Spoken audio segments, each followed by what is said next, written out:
할렐루야. 하나님은 저와 여러분을 사랑하십니다. 우리 하나님은 좋으신 하나님이십니다. 우리 전후좌우로 우리 성도들을 바라보면서 주의 이름으로 환영합니다. 주의 이름으로 축복하고 사랑합니다. 잘 오셨습니다. 할렐루야. 네, 서로 교제하시기 바랍니다. 태풍이 불면 믿는 사람의 집만 건너뛰지 않습니다. 폭우로 산사태가 일어난다고 해서 안 믿는 사람들의 집만 썰어가는 것이 아닙니다. 그런 법은 없습니다. 배가 침몰하면 배 안에 타 있는 믿는 사람들만 하늘로 공중부양하는 것이 아닙니다. 항공기가 추락하는데 믿지 않는 사람들만 사망하는 건 아니지요. 하나님을 믿는 우리 성도들에게도 애누리 없이 이 고난은 닥쳐오는 것입니다.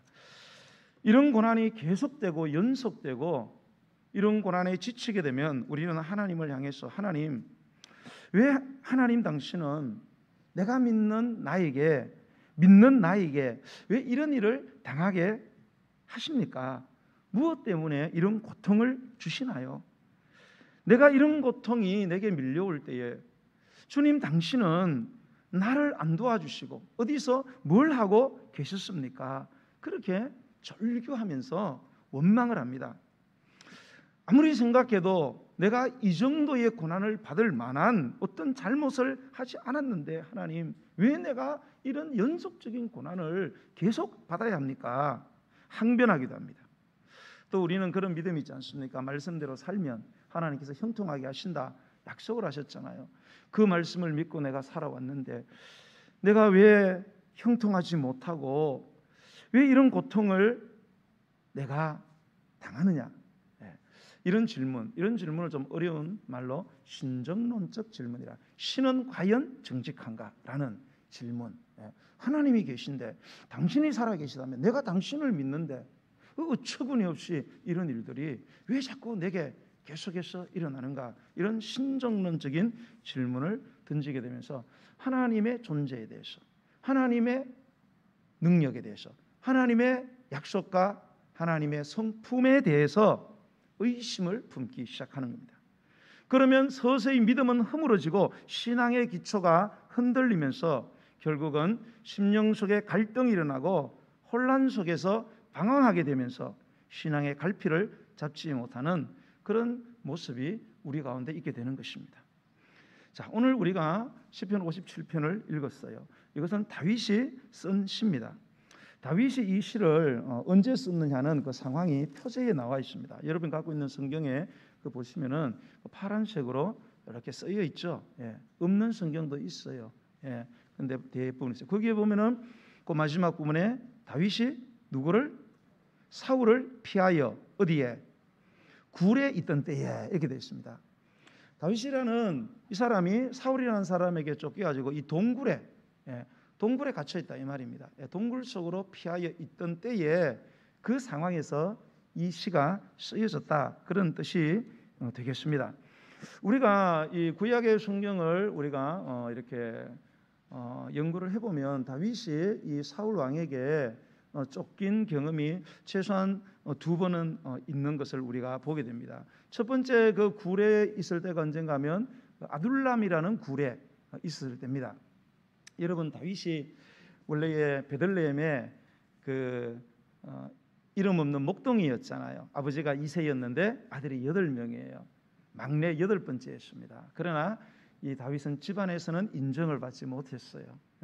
항상 제외가 되었고 7명의 아들은 아버지가 챙겼지만 이 다윗은 항상 뭡니까? 아버지의 눈밖에 나 있었습니다. 그래서 사무엘 선지자가 왔을 때도 다른 자식들은 다 불렀는데 다윗은 부르지 않고 너는 가서 저기 가서 양을 치고 있어라.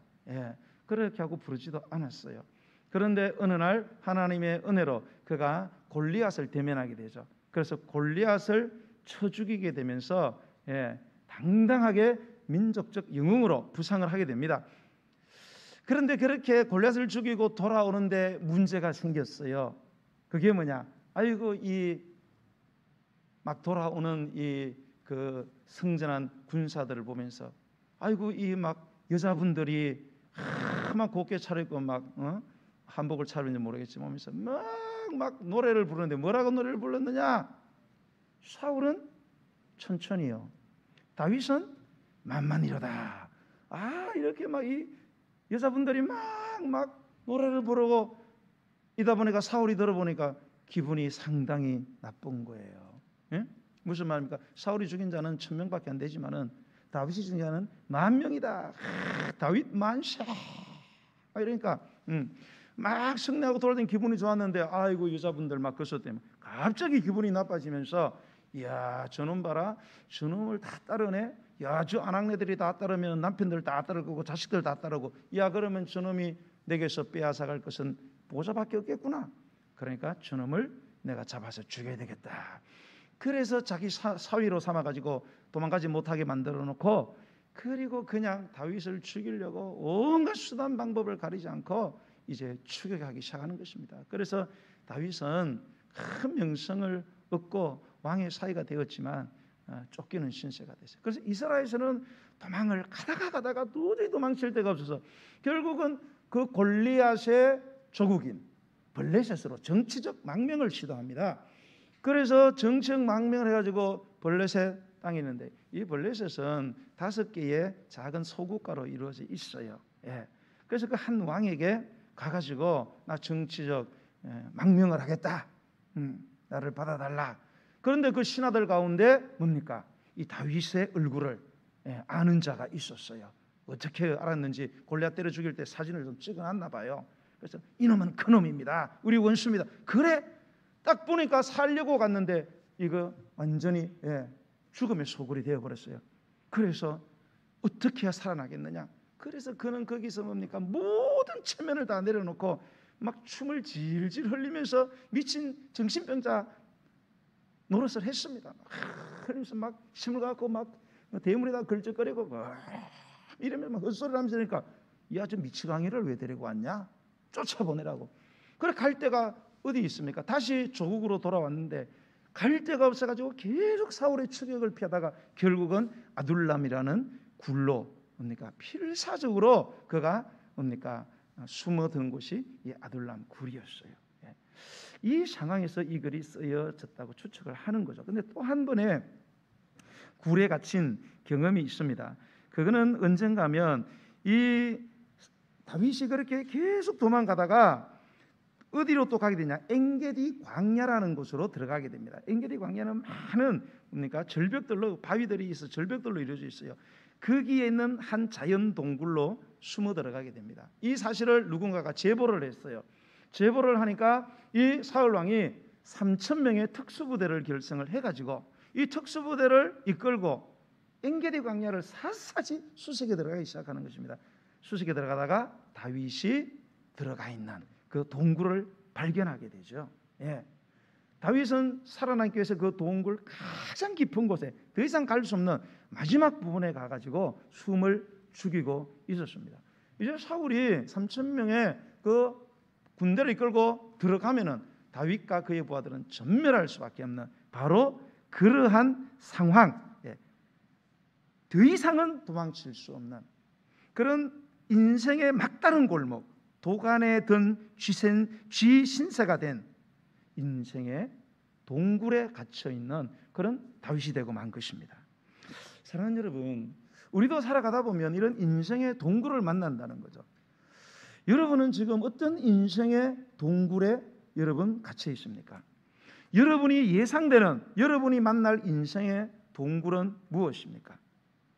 여러분, 다윗은 그러한 자신의 인생의 깊은 동굴을 만나서 그 위기를 어떻게 극복했는지를 오늘 성경은 믿음의 사람들에게 오늘도 우리에게 고백하고 있는 것입니다. 우리는 이 다윗의 경험을 통해서 우리가 만난 인생의 동굴에서 어떻게 하면 이거를 극복할 수 있는 하나님의 지혜를 배워서 넉넉히 이기고 승리할 수 있느냐, 오늘 이런 교훈의 시간이 되시기를 예수님의 이름으로 축복합니다. 여러분, 우리 인생은요, 인생의 동굴을 누구나 만나게 돼요. 그럼 왜 하나님은 우리에게 인생의 동굴을 아스팔트 쫙 깔아놓고 꽃길로만 가면 되는데 그게 안 되는 거예요. 이런 험난한 인생의 동굴을 만나게 되는데 그 이유는 뭐냐? 이 인생의 동굴을 만날 때는 바로 하나님께 피해야 될 때요, 하나님께 간절히 부르짖어 응답받을 수 있는 하나님께서 의도적으로 계획하신 그런 기회라는 사실을 여러분 기억하셔야 됩니다. 여러분이 꼭 예수님 믿으면서 반드시 기억해야 되는 건가 하면 우리에게도 동일한 고난이 다 밀어닥친다는 거예요. 나만 당하는 게 아니에요. 유치원생도 다 겪고 있습니다. 여러분, 너무 엄살 떨지 마세요. 그리고 그거는 다 하나님의 계획 속에서 나온 거예요. 내가 너무 힘들고 내 삶이 때로는 무참히 무너져도 그것은 좋으신 하나님의 의도적인 계획이었다는 사실을 알아야 돼요. 이거는 뭐냐? 그러면 나는 이 고난 당하는 게 계획됐다면 나는 그만 이제 다 끝이 아니냐? 하나님이 계획했으면 끝나는 거 아니냐? 그렇게 운명론적으로 받아들이시면 안 되고, 좋으신 하나님이, 우리를 사랑하시는 하나님이 우리의 삶을 계획하셨기 때문에 비록 그것이 고통스러운 삶이라도 그만큼 안전하다, 그런 뜻입니다. 왜? 하나님이 계획하셨기 때문에 안전하다는 사실을 여러분이 꼭 기억하시죠.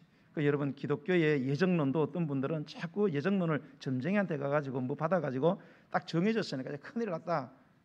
그게 아니고요.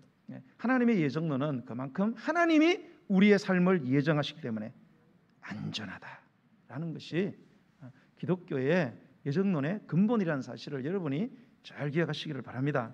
자, 오늘 본문 1절로 2절의 말씀을 한번 읽어보겠습니다. 1절로 2절 시작. 하나님이여 내게 은혜를 베푸소서. 내게 은혜를 베푸소서. 내 영혼이 주께로 피하되 주의 날개 그늘 아래에서 이 재앙들이 지나가기까지 피하리다. 내가 지존하신 하나님께 부르짖으며 곧 나를 위하여 모든 것을 이루시는 하나님께로다. 아멘. 자, 1절을 보면 내 영혼이 주께로 피하되 주의 날개 그늘 아래에서 이 재앙들이 지나가기까지 피하리다. 이게 되죠. 이 말씀을 잘 이렇게 들여다보면 이 재앙들이 지나가기까지 내가 하나님께 피한다는 것은 우리가 재앙을 만났을 때는 반드시 누구에게로 피해야 된다는 거예요. 하나님께로 피해야만 이 문제가 해결이 된다는 거예요. 여러분, 인생의 동굴을 만났어요. 재앙이 내게 미쳤어요. 내가 어떻게 할 수 있는 한계를 초월했어요. 이런 일을 만나면 이때는 뭐냐? 이런 재앙이 내게 다가왔을 때는 이때는 하나님께서 우리에게 하나님께로 피하라는 사인을 보내고 있다는 사실을 여러분 기억을 하시기를 바랍니다. 그리고 그 하나님께 나아가서 뭘 해야 되느냐? 부르짖으라는 거예요. 내가 당하고 있는 인생의 동굴에 대해서 하나님께 부르짖으라는 거예요. 그러면 하나님께서 모든 것을 이루어 주신다는 거예요. 다 해결해 주신다는 거예요. 한 부부가 외지에 가서 좀 외롭게 연고도 없는 곳에 가서 결혼 생활을 했어요. 부부도 살다 보면 싸우잖아요. 근데 둘이가 어느 날 부부싸움이 있어요. 아이고, 부부싸움이 그냥 잠잠해져만 좋은데 전쟁을 방불케 하는 그런 큰 다툼으로 번져갔습니다. 그러니까 막 너무 힘든 거예요. 자, 그러면 여러분, 이 부부가 이 전쟁을 피할 수 있는 방법은 뭐냐? 자, 여자 같은 분은 첫 번째, 보따리 싸들고 친정으로 간다. 두 번째, 친구 오피스텔로 들어간다. 세 번째, 지체 없이 교회로 달려와서 간절히 기도한다. 네 번째, 에라 모르겠다, 될 대로 되라, 막 산다. 몇 번입니까? 몇 번이에요? 3번. 진짜 3번대로 사세요? 자, 부부싸움 하시는 분들 그냥 싸들고 그냥 어디로 가버리고 친구 오피스텔 가고, 안 되면 에라 모르겠다, 될 대로 되라. 정말로 여러분 그때 막 교회로 막 와가지고 부르짖지 막 울고. 자, 남자분들은 첫 번째, 이 여자하고 못 살겠다, 그냥 우리 집으로 가버린다. 두 번째, 에라니까 여기보다 찜질방이 낫겠다, 찜질방으로 가자. 어떤 사람은 에라 술집으로 간다. 어떤 사람은 에라 PC방으로 간다. 세 번째, 적극적으로 교회 나와서 간절히 기도한다. 네 번째, 에라 모르겠다, 될 대로 되라. 몇 번? 장로님 몇 번? 3번, 그죠? 예, 3번. 여러분, 그 C.S. 루이스라는 그 아주 훌륭한 영성 신학자가 있습니다. 이분이 이런 말을 했어요. 잘 들어봐요. 하나님은 우리에게 기쁨을 통해서 속삭이시고, 양심을 통해서 말씀하시고, 고통을 통해서 우리에게 소리치신다. 이렇게 말씀했어요. 여러분, 우리가 막 좋은 일 많아서 막 기쁨이 넘치잖아요. 하나님 소리 잘 안 들려요. 왜? 속삭인다. 양심을 통해서 일상적인 하나님의 말씀을 들을 수 있어요. 그런데 하나님의 말씀을 분명하게 들을 수 있을 때는 언제냐? 고통이 왔을 때. 고통이 왔을 때는 하나님의 소리가 크게 들린다는 거예요. 그래서 이런 말을 계속했어요. 고통이란 귀머거리 세상을 일깨우는 그분의 메가폰이다. 예, 메가폰 아시죠?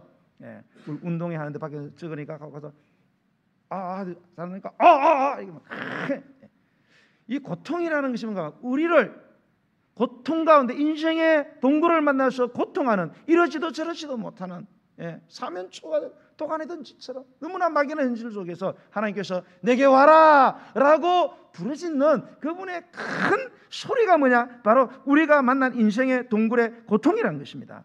그렇기 때문에 여러분 고통을 당할 때에 인생의 동굴에 갇혔을 때에 절대로 엉뚱한 장소로 가거나 엉뚱한 사람을 만나거나 하지 말고 오직 우리를 향해서 내게 오라고 부르짖는 하나님께로 신속히 여러분 피하시기 바랍니다. 하나님께로 가셔야 돼요. 그 사람들은 이게 목사님 뭐 당연히 힘들면 하나님께로 가지 않겠습니까? 그렇게 하나님께 오는 사람을 제가 많이 못 봤어요. 다 다른 데로 가요. 고난을 당하면 이게 막 금요기도에 막 잘 나올 것 같은데 안 그래요. 여전히 집에서 그냥 TV 보고 있고,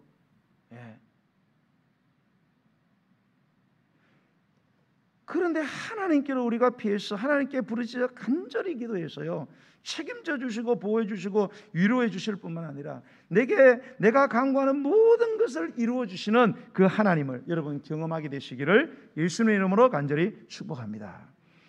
여러분 꼭 기억하세요.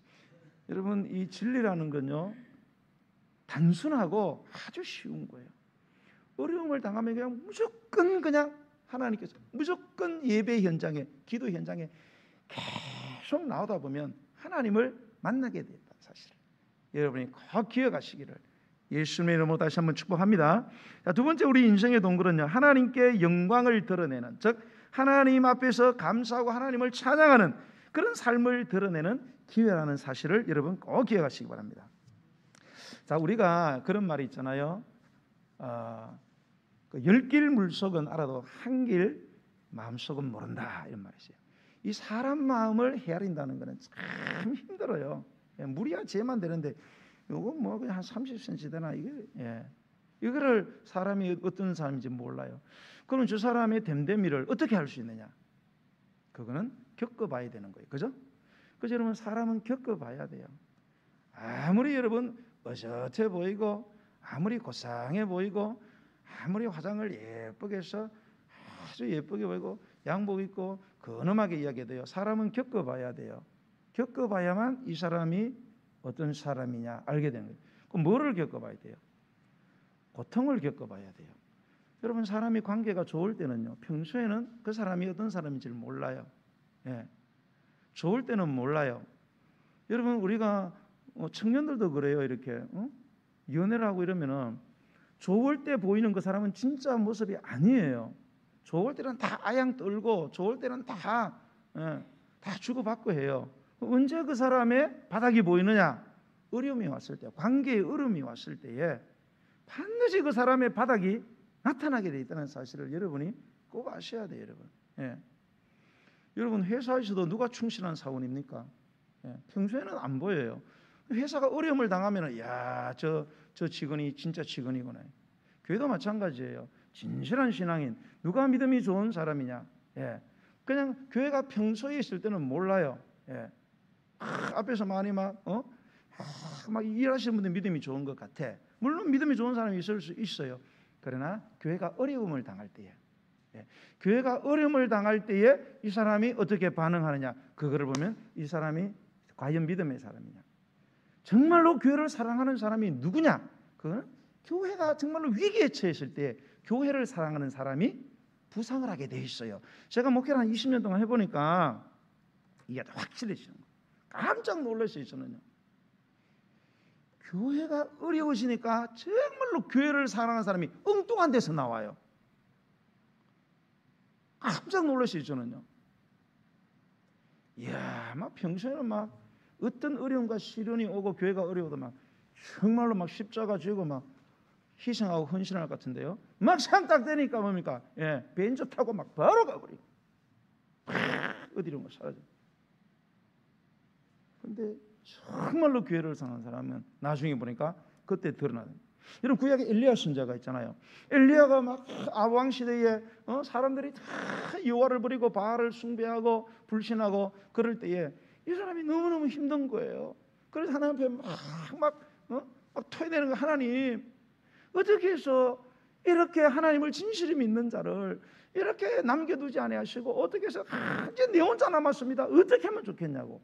그랬을 때 하나님께서 엘리야야, 그런 말 하지 말아라. 내가 바알에게 무릎을 꿇지 아니한 진실한 신앙인 너 같은 신앙인을 내가 7,000명이나 내가 남겨뒀다. 숨겨놨다는 거예요. 여러분, 진실한 사람은요, 제가 보니까 숨겨져 있더라고요. 사람들은 그 사람 전혀 몰라. 그런데 하나님은 그 사람을 사용하시더라. 할렐루야. 그러니까 여러분, 막 앞서서 막 열심히 일하시는 분들은 이런 말씀 듣고 정신을 바짝 차려야 돼요. 막 앞에 열심히 하시는 분들이 막상 고난이 오면요, 완전히 다 그냥 어디론가 다 막 도봉산으로 속초로 막 제주도로 다 놀러 가 버리고.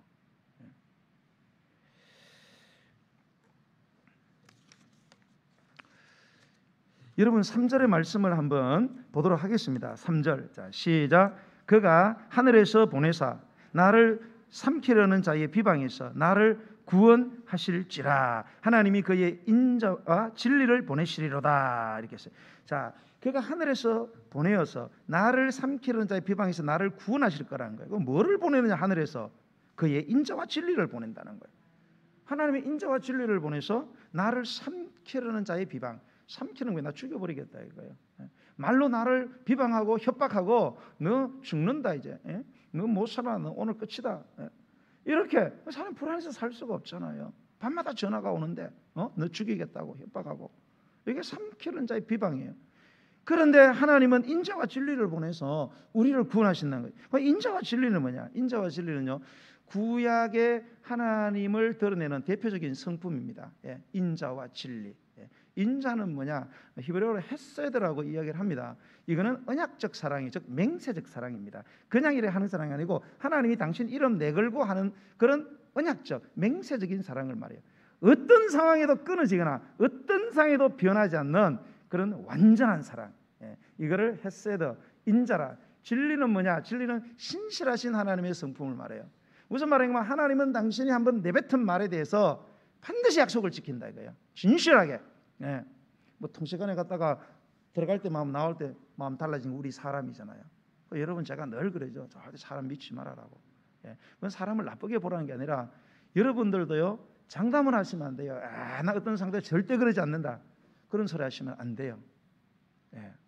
그거는 모르는 거예요. 상황이 돼버리면요, 우리가 누가 함부로 판단하고 함부로 여러분들이 지적을 하면 안 돼요. 여러분도 그 상황이 되면요, 그렇게 안 한다는 보장이, 자신이 있는 분 한번 오른발 들어보세요.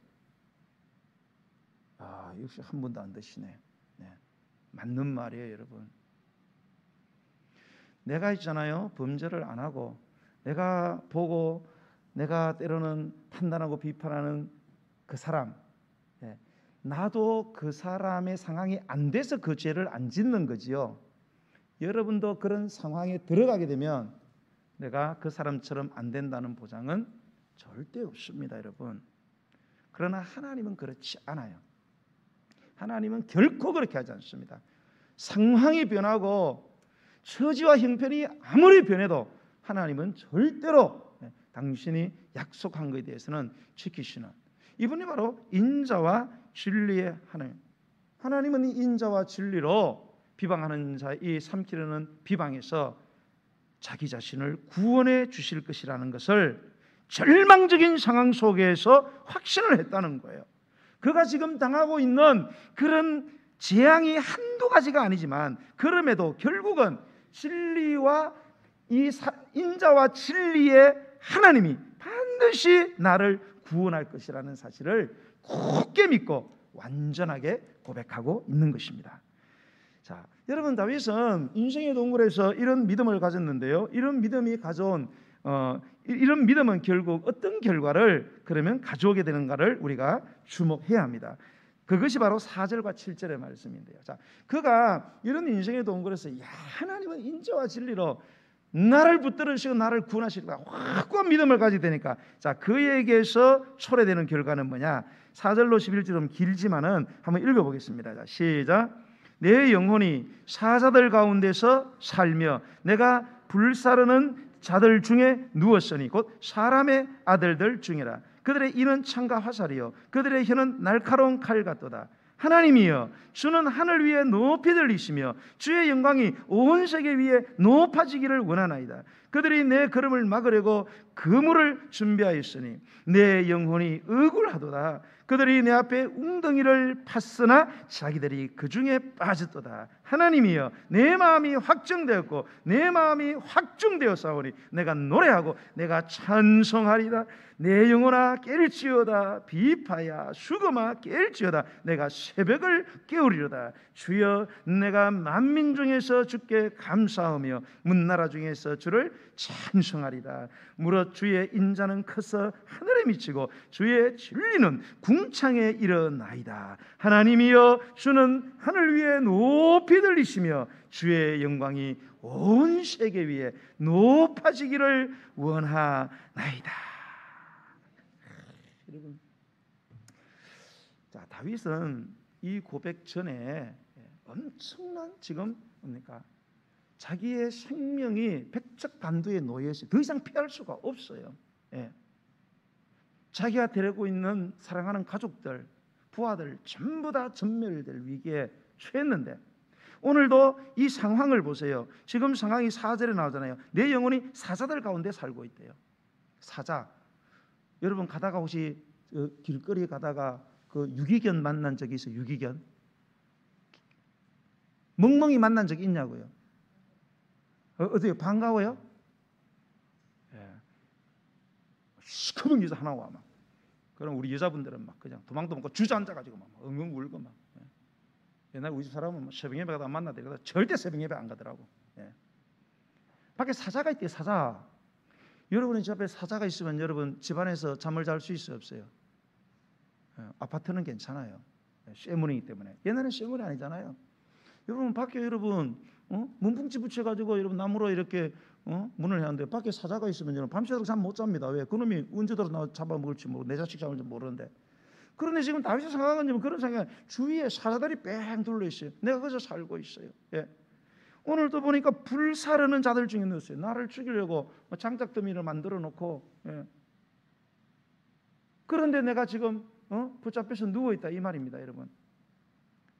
그런데 이런 상황에서 다윗이 그 뒤에도 계속 보면 그들의 이는 창과 화살이요 그들의 혀는 날카로운 칼 같다. 창, 화살, 칼이 뭐 하는 거예요? 사람 죽이는 병기잖아요. 이 입으로 다윗을 완전히 죽이는 거예요. 막 협박을 하고, 예? 공포감을 조성하고, 갈갈이 찢겨 죽인다. 막 뭐예요? 가죽을 벗겨 죽여버린다. 막 이러면서 하니까 이 사람이 어떻게 살겠어요, 여러분? 도저히 살 수가 없어요. 이런 상황에서 5절에 다윗의 반응이 나옵니다. 어떻게 반응이 되느냐? 5절 한번 읽어보겠습니다. 시작. 하나님이여, 주는 하늘 위에 높이 들리시며 주의 영광이 온 세계 위에 높아지기를 원하나이다. 할렐루야. 자, 여러분은 이 말씀을 읽으면서 여러분은 어떠세요? 여러분 이런 인생의 동굴을 만나실 때, 인생의 위기를 만났을 때 여러분은 어떻게 반응을 하시느냐 이 말입니다, 여러분. 많은 사람들은 이래요. 하나님이여, 어떻게 나를 이런 인생 바닥에 처박으십니까? 어떻게 저에게, 어떻게 제 인생에 이렇게 하실 수 있습니까? 이게 내가 당신을 믿은 대가입니까? 지금 당장 나를 구원하시고 나를 이 인생의 밑바닥에서 끌어올리지 않으시고 뭘 하고 어디에 계시는 겁니까? 많은 사람들은 이렇게 고백하는데 다윗은 완전히 다른 고백을 하는 거예요. 그런 우리의 제약된 본성을 드러내는 것이 아니라 그 가운데서도 하나님의 영광을 드러내기 위한 감사와 찬양을 올려드린다는 거예요. 할렐루야. 여러분, 우리 믿는 사람들 가운데 보면요, 이 다윗처럼 신앙의 그레이드가 등급이 완전히 다른 사람이 있어요. 여러분, 모든 사람들이 고난이 온다고 해서 다 하나님 원망하고 불평하고 인간의 그 죄악된 본성을 드러내는 게 아닙니다. 여러분들이 죄악 가운데 드러내는 그 원망과 불평, 한을 토하고 비방하고 좌절하고 여러분 절망하는 그 습관을 안 가진 사람들이 있어요. 거룩하고 순수하고 우리의 생각의 한계를 완전히 초월해서 하나님의 영광을 위해서 전혀 다른 고난에 대한 반응을 하는 사람이 있다는 사실을 여러분 기억하시기 바랍니다. 나는 여러분이 그런 분들이 되시기를 축복합니다. 그런데 백날 믿어봤자 고난이 오면 원망, 왜 그러느냐, 당신도 당해봐라 이러면서 자신의 고난을 변명할 그런 모습들을 우리가 버려야 된다는 거죠. 다윗은 단 한마디도 여기에서 하나님을 원망하지 않습니다.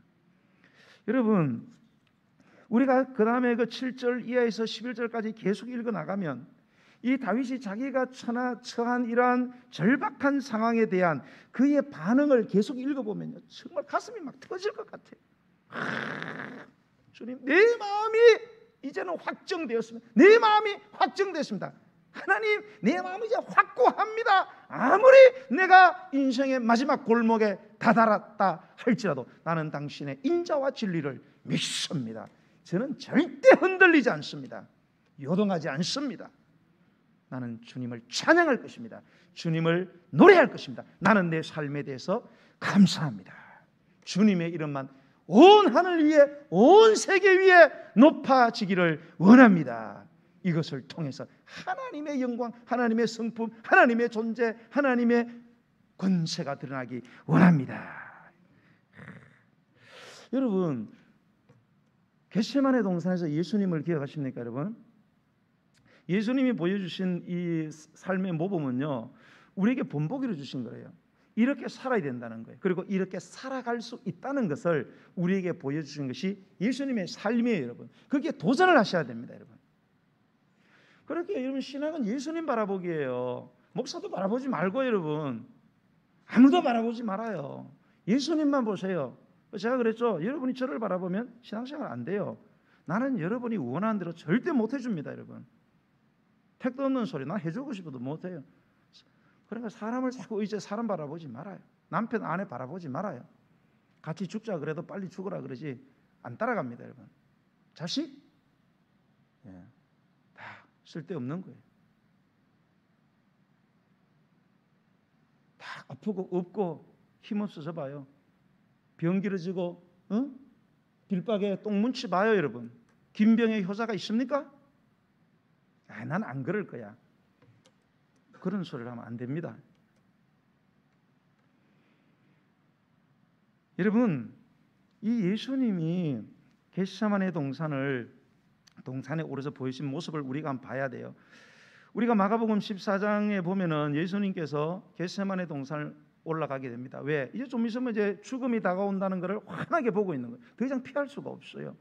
그래서 올라가서 나중에 세 명의 애제자 베드로하고 요한과 야고보를 데리고 또 더 높은 곳으로 올라가서 그 세 명에게 이런 말을 합니다.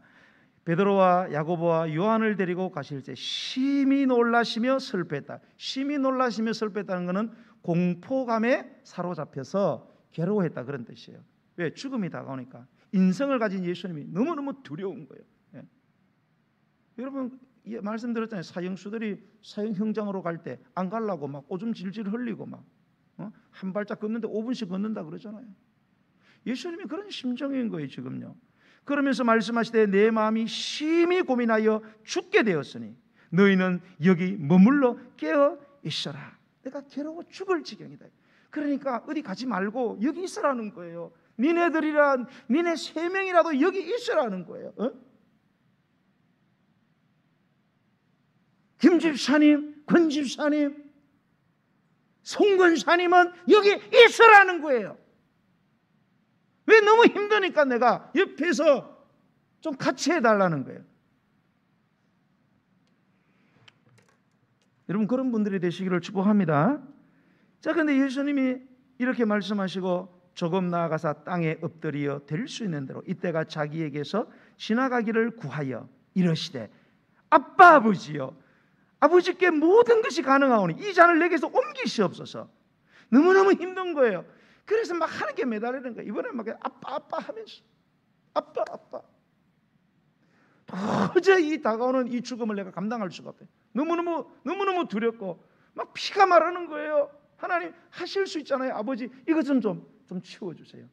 그런데 그 다음 말씀이 너무너무 놀라운 말씀 아닙니까? 그러나 나의 원대로 마옵시고 아버지의 원대로 하옵소서. 예? 어떻습니까 여러분? 예. 이게 신앙의 모습이 완전히 다르잖아요. 나는 저와 여러분이 정말로 이 다윗처럼 예수님처럼 인생의 동굴에서 이렇게 반응하게 되기를 예수님의 이름으로 축복합니다. 사랑하는 성도 여러분, 지금 여러분이 당하고 있는 인생의 깊은 동굴은 뭡니까? 저와 여러분은 어떤 인생에 해결할 수 없는 문제와 고통 속에서 깊이 빠져 있습니까? 저와 여러분에게 닥친 안팎의 재앙은 무엇입니까? 그럴 때 여러분은 어떻게 반응하고 계십니까? 하나님, 나는 왜 태어나면서부터 이렇게 동굴의 연속이고 나는 결혼해도 연속의 동굴이고 내 인생은 젊었어도 동굴이고 나이 먹었어도 동굴이고 언제 끝납니까? 뭐 좀 죄송한 말씀이지만 우리 어머님 같은 경우는 제가 이렇게 봤을 때 지금 83세예요.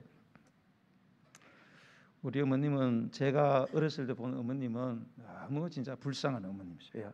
아버님이 뭐 술 많이 좋아하세요. 집에 오셔가지고 뭐 주무시면 되는데 밤새도록 이렇게 안 주무셔요. 참 근력도 좋으세요. 수십 년을 그렇게 살았어요. 그러다가 아버님이 암으로 돌아가셨어요. 예. 암으로 돌아가니까 우리 어머님도 아마 속으로 할렐루야 그러셨어요. 저도 속으로 할렐루야 그랬습니다. 예. 너무너무 공포스러워서 집에 들어갈 수가 없어요. 그래서 우리 어머님은 드디어 숨을 쉬게 됐죠. 예. 숨을 쉬고 이제 해방이다. 그런데 3년 뒤에 중풍이 왔습니다. 어머님은 너무 억울한 거예요. 내 젊은 인생 남편 때문에 그렇게 보다 이제 아버님 돌아가시고 이제 살만한데 중풍이 와가지고 사지를 못 쓰니까 처음에 너무 힘들어하시더라고요. 지금 요양원에 계세요. 요양원에 계시는데 요즘 이제 전화 이렇게 하면은 우리 어머님은 목소리가 너무 밝아요. 목사님 반갑습니다. 저번 목사님이 그래. 목사님 보고 싶다고. 저도 권사님 보고 싶습니다. 예. 막 기도를 막 제가 막 뜨겁게 막 해주고 막 아멘 그러면 옆에 있는 치매 걸린 할머니가 있거든요. 막 쌍욕을 합니다. 옆에서 그걸 듣고 치매 걸린 할머니들은 막 쌍욕을 엄청 하더라고요. 그래도 우리 어머니는 막 아멘 막 그러세요. 예. 그러면서 기뻐하는 모습을 보면서 참 하나님께 너무 감사한 거예요. 예? 그렇게 고생만 하다가 제대로 한번 살아보지도 못하고 자식 9명 놓고 1명 죽고 8명 남았는데 그게 좀 살만하니까 중풍 오고 그래서 결국은 척추가 상해가지고 결국은 요양원에 들어갔는데 한 달 만에 뭡니까? 다리가 완전히 콘크리트는 굳어져 버렸어요. 그런데도 항상 빨겋어요. 찾아가더만 할렐루야. 예. 여러분 신라곤의 저자 밀턴이라는 인생을 여러분이 들어보셨는지 모르겠어요. 이 사람은 아버지가 그가 이 목사가 되기 위해서 신학교에 입학을 시켰는데 지도 교수하고 의견 충돌로 정학을 당했어요. 결혼을 해가지고 아들 하나와 딸 셋을 놓았는데 아내가 죽었습니다. 재혼을 했는데 재혼 1년 만에 아내가 또 죽었습니다.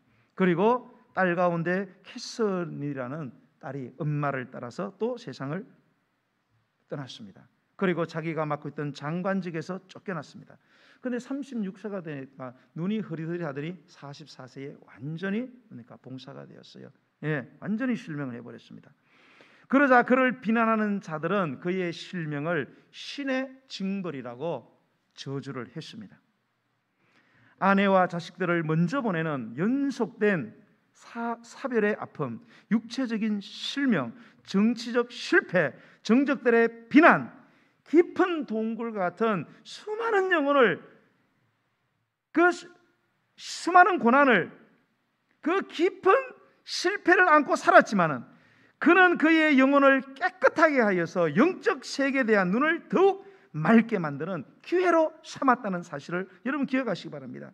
그는 육신의 시력보다 더 명료한 영혼의 시력으로 시련을 이겨낸 것입니다.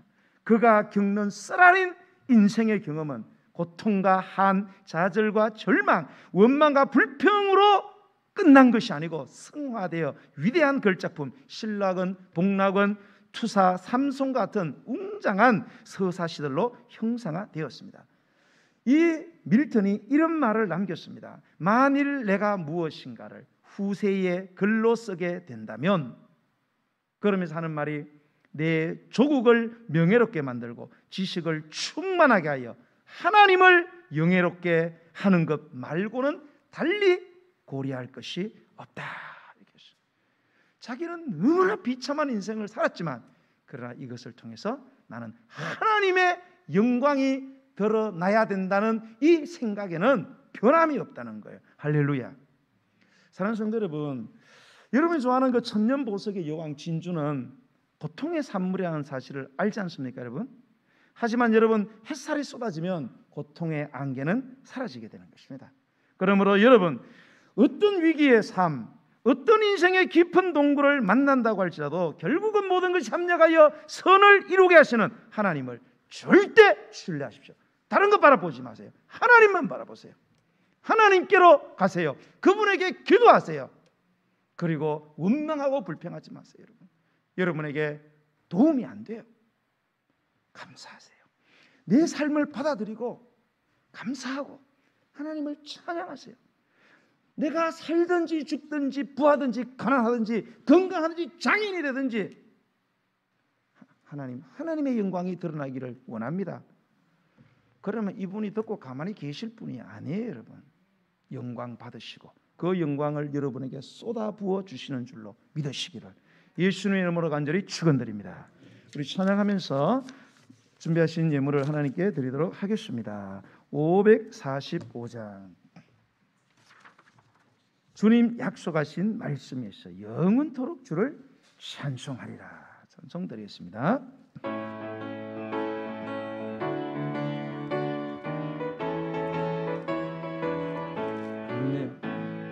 주님 약속하신 말씀 위에서 영원토록 주를 찬송하리라.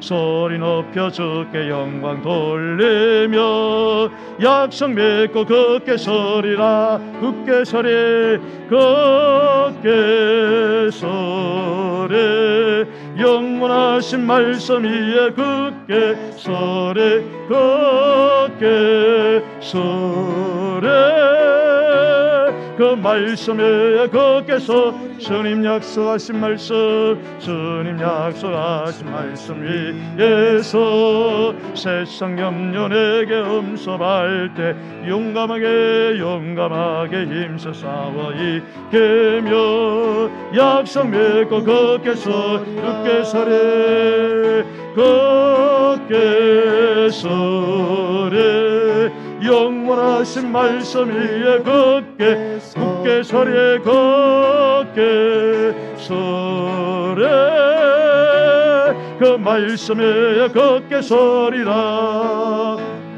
주님 약속하신 말씀 위에서 영원하신 주의 사랑에 성령으로 힘써서 약속 믿고 걷게 서리 걷게 서 영원하신 말씀에 걷게 서리 걷게 서리 그 말씀에 걷게 서리라. 주님 약속하신 말씀이 성령 인도하는 대로 주님 품에 항상 안시고 약속 믿고 걷게 서리 할렐루야 걷게 서리 영원하신 말씀에 걷게 서리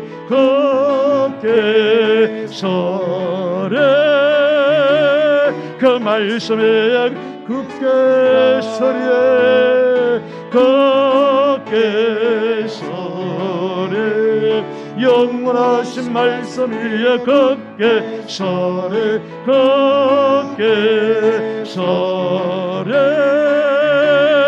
이 말씀에 다시 한번 걷게 서리 영원하신 말씀 위에 걷게 서리 그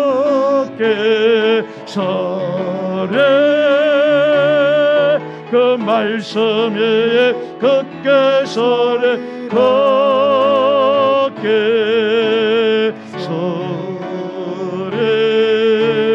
영원하신 말씀 위에 걷게 서리